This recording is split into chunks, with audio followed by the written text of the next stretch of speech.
छत्रपती संभाजी महाराज कसे दिसत असतील, त्यांची देहयष्टी कशी असेल याबाबत सोशल मीडियावर अनेक मेसेज पसरलेले आपण पाहतो. त्यातलं खरं वर्णन कोणतं आणि काल्पनिक कोणतं हे नेमकं कळत नाही. शंभूराजे कसे दिसत असतील ह्याचं खरं वर्णन एका तत्कालीन ग्रंथात सापडतं. ग्रंथाचं नाव अनुपुराण असून परमानंदम काव्यम असंही या ग्रंथाला म्हणतात, कारण हा ग्रंथ देवदत्त परमानंदांनी लिहिलाय.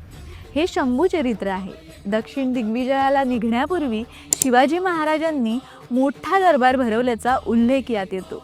या प्रसंगात नुकतेच व्यायामशाळेतून परतलेल्या शंभूराजेंचं वर्णन येतं. या वर्णनाचा भावार्थ असा की व्यायामशाळेतून अंगमेहनत करून हसऱ्या चेहऱ्याचे सुंदर देहाचे शंभूराजे दरबारात येत आहेत. त्यांच्या एका हाती धनुष्य तर दुसऱ्या हाती 5 बाण आहेत. जणू ते आपल्या मायभूमीच्या रक्षणासाठी शस्त्रसज्ज आहेत. त्यांची छाती रुंद व भक्कम असून त्यांचे खांदे उंच आहेत. हुशार, क्षमाशील, चारित्र्यसंपन्न शंभूराजे आपल्या केवळ नेत्र कटाक्षांनी साऱ्यांचं अभिवादन स्वीकारतायत. त्यांचे सहकारी त्यांच्या मागून अदबीने चालत आहेत. शंभूराजांचं वलय नेमकं कसं असेल हे या वर्णनातून लक्षात येतं. जय शंभूराजे.